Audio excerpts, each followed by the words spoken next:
And now, tonight's presentation of radio's outstanding theater of thrills, Suspense.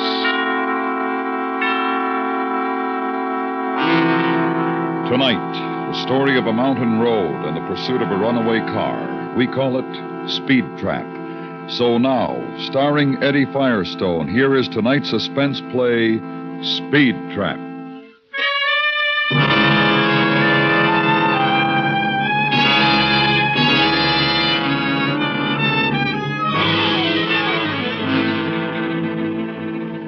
Sometimes it takes you years to get to know a guy.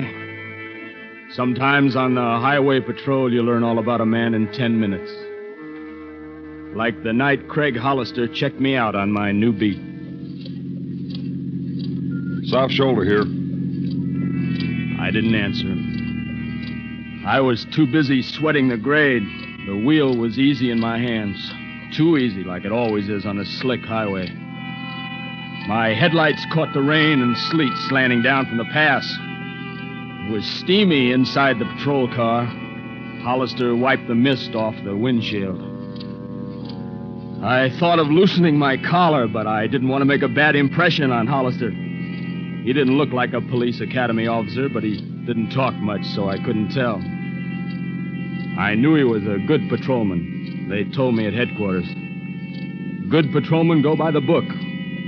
I decided I'd leave my collar buttoned. I wiped my hands one at a time and changed my grip on the wheel. Curve coming up. I don't see why they need us on this road. Driver'd be nuts to go over 30. People speed anywhere. This turn's called Millie's Hairpin. It's slick in the rain. Found 4 kids here in a station wagon after the last storm. What was left of them? Who was Millie? She went over the cliff in a Model T 5 years ago. She was 60 years old. Killer? Not a scratch. Devil's Curve coming up. We've had 3 fatalities here this winter. I don't know if I'm going to like this beat. Oh, it is bad. Once you get used to the blood. You actually catch speeders on this highway? So I met my wife. She was speeding here. Pardon me. Dispatcher? This is 3122. Go ahead, Craig. Joe, will you call Debbie and tell her to pick me up at headquarters? Okay, but you better get down here before she does. A doll like her isn't safe around me. You old relic, she could break your arm. Joe. Yeah? It's awful slick up here. Tell her to take it easy on the grade. Roger. Out. Well, this was pretty good. You wanted your wife to meet you. You gave the dispatcher a call on the radio. That was something they hadn't taught me at the academy. I had a hunch it wasn't exactly standard either. Maybe working out here in the sticks would have its points. If you didn't end up at the bottom of a canyon some night chewing on a piston ring, or if your wife didn't go nuts feeding the chipmunks. Well, I sure hope she doesn't try to break the record getting to headquarters. Not tonight. Did you say you caught her speeding here? That's how I met her. See that stretch at the bottom of the grade? I remember it. If you park off the road on the ridge, you can spot the speeders coming down. I try to get them before they hit the real grade and clobber themselves. That's where you met your wife, huh? Yeah. She was roaring down the hill with a car full of phonies, coming back from a party Schweitzer was giving on his estate. All of them fried to the eyeballs. Including your wife? I thought so. I wrote it up that way. Well, then what happened? Well, the county judge thought otherwise. Debbie cried, and her old man said he wanted her treated just like anybody else, even if he had just given the county a new library. So the judge decided she'd never had a drink in her life. There wasn't a dry eye in the courthouse. You married her, huh? Best thing I ever did. I think. You think? You're married, aren't you? Your wife going to like the mountains? Wherever I am, she likes it. Why? It's kind of lonely for a woman, Debbie says. Well, here's the place I was telling you about. Pull over. Pull over? Yeah. We'll wait here and follow her down. Why? While she still drives this grade too fast, with me back of her, she'll take it easy.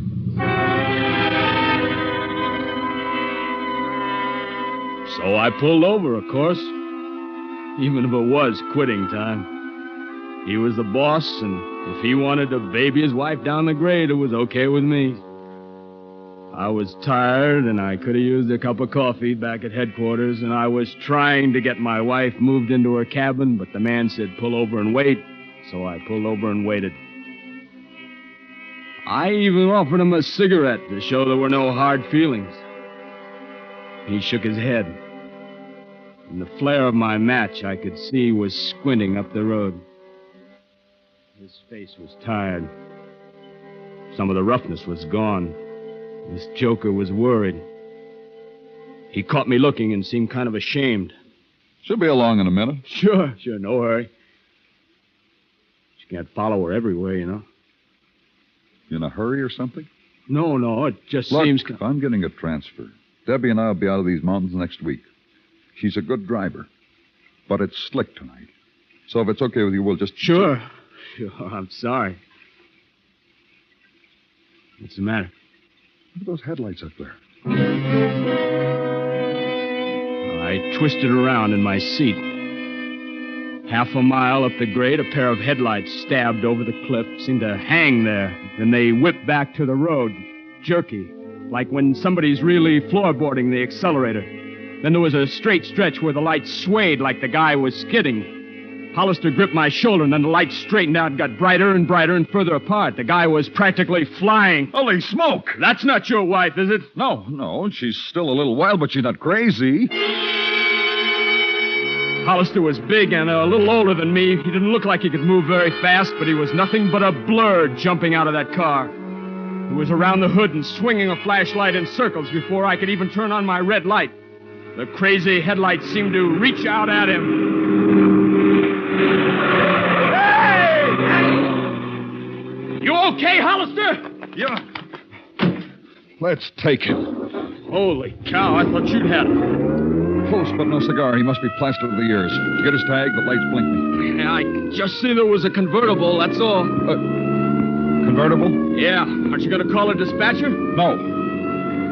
Pappy ought to be parked near halfway house.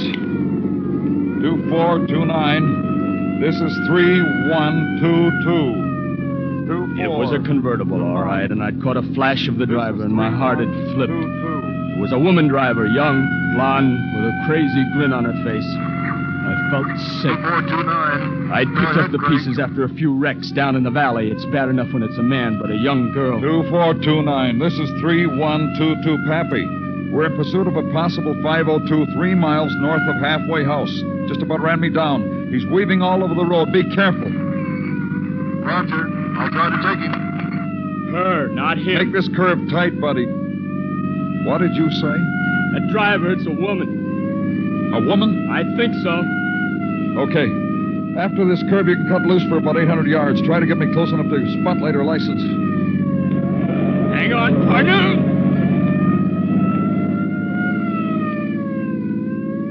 You get the number? No. Maybe on the next stretch. We don't need the number. What do you mean? I know the number. You know it. How come? It's Debbie's car. Well, your wife, you must be nuts. It's Debbie. Why would she try to run you down? She doesn't know what she's doing. What do you mean? She's fried, plastered. She's going to roll that thing, and that'll be all. That'll be all. This guy was shook. Sliding through a turn, I caught a glimpse of his face in the light from the dash. He was staring ahead. And he had that 1,000-yard stare I had seen in Korea before an attack. I shivered. Well, where do we go from here? I could see it coming. I could see it. Alone in that house all day. It's why we were going to move to the city. But now it'll be too late. Step it up, Bart. Step it up. If we had time to change... I can't do any better than you. Stick with it and try. Try to get her before Killer Curve. That's a heavy car she's got, Craig. It's like it was glued to the road. It isn't glued to the road. It'll roll just like the rest of them. It'll roll. Happy will flag her down. How's he going to do it? She didn't stop for us. Maybe she didn't even see us. You want me to try to take her Not again? here, Art. Not here. If she speeds up anymore, she hasn't got a prayer on Killer Curve. Hang back. Don't press her. Then he did something that wasn't in the books. He reached over and cut our growler, and he flicked off the red light. I started to turn it back on and felt his hand on my wrist. Leave it off. Maybe we're panicking her. Art, if she doesn't slow down now, she'll never make it. Then she started her turn on Killer's Curve. It was easy to see she wouldn't make it. It's the roughest turn on the grade. Washboard, no bank to it at all. 100-foot drop to the riverbed below. Hard enough to make on a dry day, but on a wet night, murder. The taillights hesitated for a second like they were making up their minds whether to run into the hill or over the side. The car slid sideways, reared toward the river. She was going over backward. No, baby. No. I took my foot off the gas. Out of the tail of my eye, I saw Hollister cover his face. And then I was fighting to stay on the road myself. Suddenly the miracle happened. She'd made it. Now we had to do it. 2429. This is 3122. We're a mile north. Still unable to catch the 502. She's doing 75. Suggest you start up and we'll try to box her, but be careful of her. This is 2429. You say her? Yes. Roger. Okay. I see her lights. Starting up now. Stay on her tail. We can just stay. Just ease her between us. Watch it! It's like glass out there. I'll try to take her again. What's your speed now, Craig? 73. We're half a mile behind you. She's weaving. I'm up to 65. She's slowing down? No, she's swinging left. That's a heavy car, Pappy. Be careful. Roger. She's swinging right. Pappy, let her by! Let her by!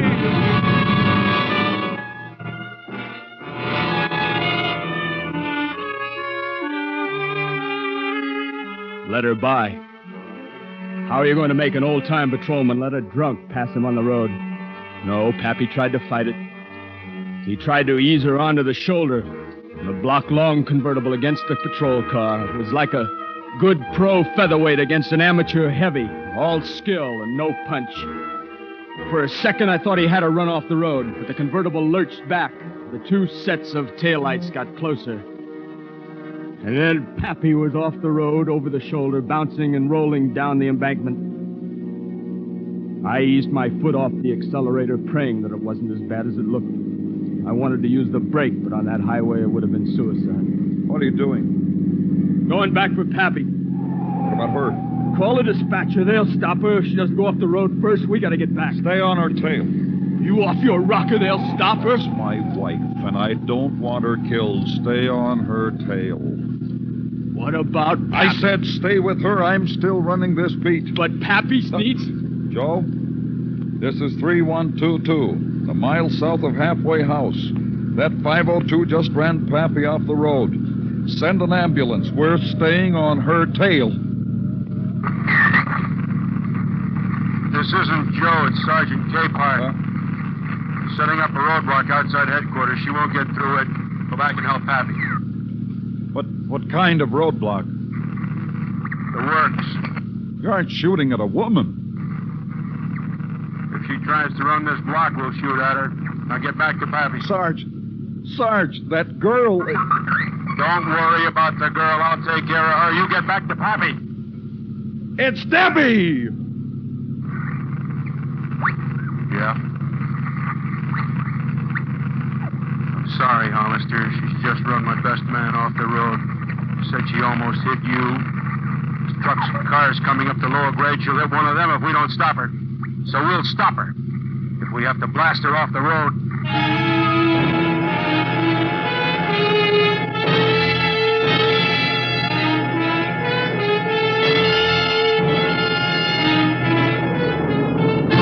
You are listening to Speed Trap, tonight's presentation in radio's outstanding theater of thrills, Suspense.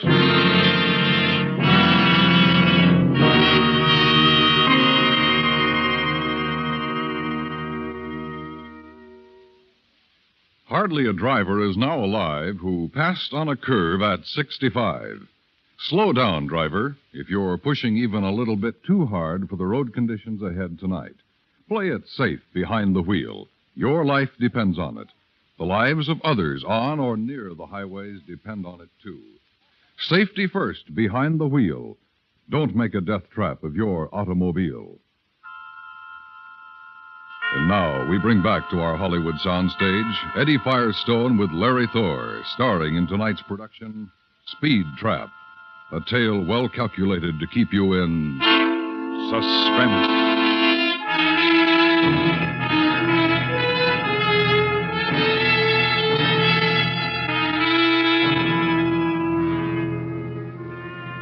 I felt sorry for the man beside me. I knew what was happening outside headquarters. A couple of patrol cars rolling into position, spotlights pointed up the grade. The guys drawing automatic rifles, maybe shotguns, flares set out further down the hill. A reception committee for Craig Hollister's wife. Not what he'd planned when he'd asked her to meet him at headquarters. But there was nothing I could do. I slowed carefully. Keep going. Now, look, guy. Keep going. You heard the sergeant. Pappy might be bleeding He's to only death. a quarter mile from halfway house. They can do as much for him as we can. You stay on her tail. I can't. The I'm sergeant running said... this, and I said stay with her, you understand? Craig, I can't. They'll suspend Don't me. make me pull my gun on you. Watch this next curve. What can we do? We can't If stop she her. tries to run the barricade, they'll blow her apart. If she... Hang on. If she doesn't slow down, she won't even get to the barricade. Turn off your lights. Turn off my light? That's right. Turn off your lights. When she doesn't see us, she slows down a little. How am I going to see? Use her lights. Her lights. Fine. Great. But what if there was something coming up the grade? I wondered if Hollister had gone nuts. I shot a look at him. He was peering ahead, and he seemed to have got a hold of himself.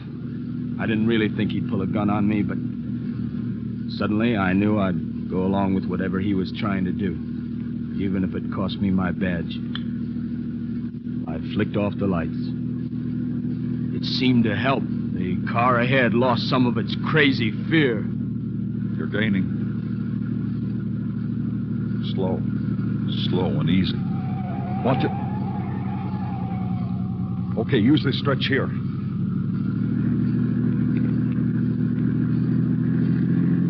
Gaining, all right, but what good is it? If she makes this turn, she's still only got a mile to the barricade. Is that a car coming?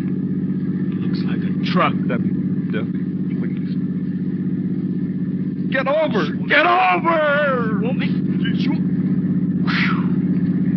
Watch it. Get your lights on.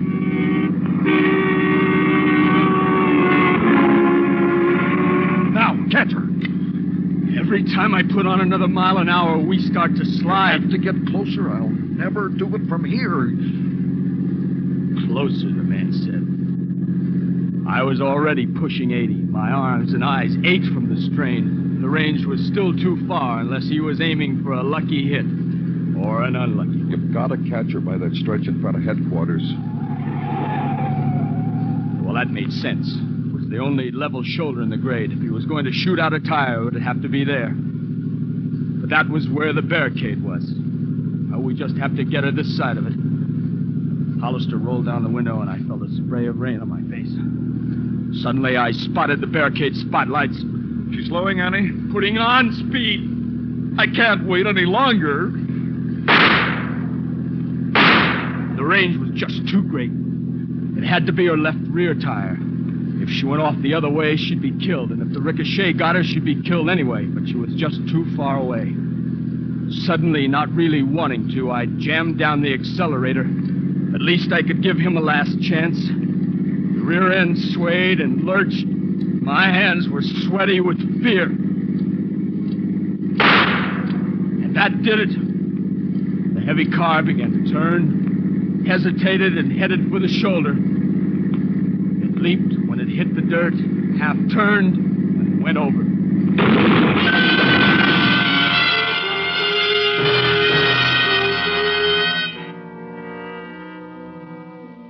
I skidded all the way through the roadblock. It took me so long to get stopped and turned around that the guys from the barricade beat us back to the crash. But it was just as well, because without help, I'd never been able to keep Hollister from the ruined convertible. Let me go! Let me go! Cool out, Hollister. Wait till we get her out. Doc will be here in a minute. I killed her. We don't know yet. Here's the ambulance. He's down there, Doc. Hey, how's Pappy? Broken leg. Not the car that ran him off the road? Yeah, that's it.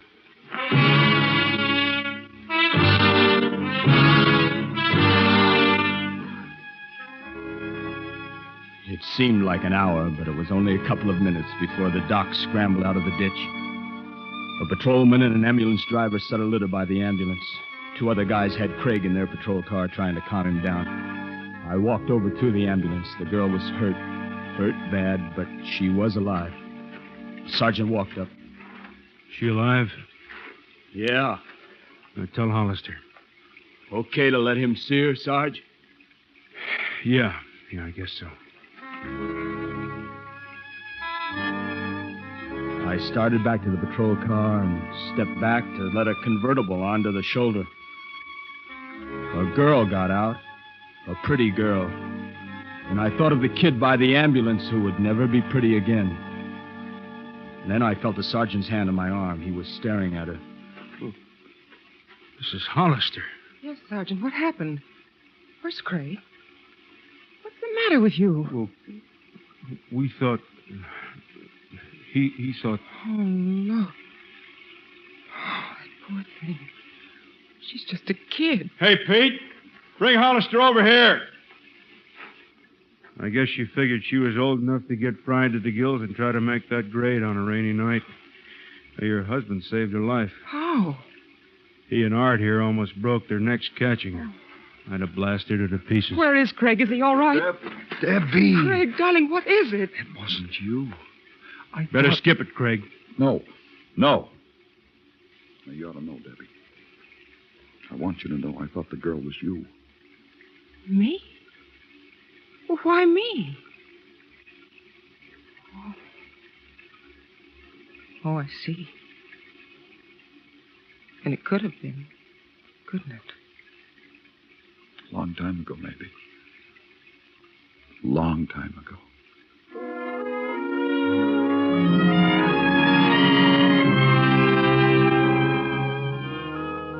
Well, his arm was around her when they walked away, but Debbie Hollister had a kind of thoughtful look in her eye. You kind of wonder at a time like that what 2 people are thinking. I turned back to the sergeant. You okay? Oh, sure. Yeah, say, Sergeant? About us not going back for Pappy. I was driving, you know. Yeah, I know. Well... Forget it. Learn anything tonight? Yeah. I learned something.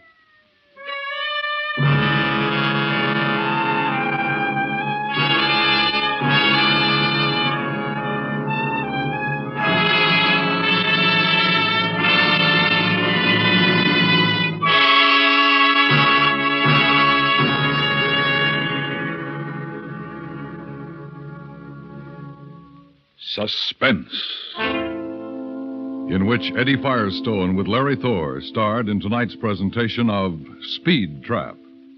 Next week, Suspense will bring you the story of a man who knows that he will be caught for a crime that he has not yet committed. We call it Sight Unseen. That's next week on Suspense.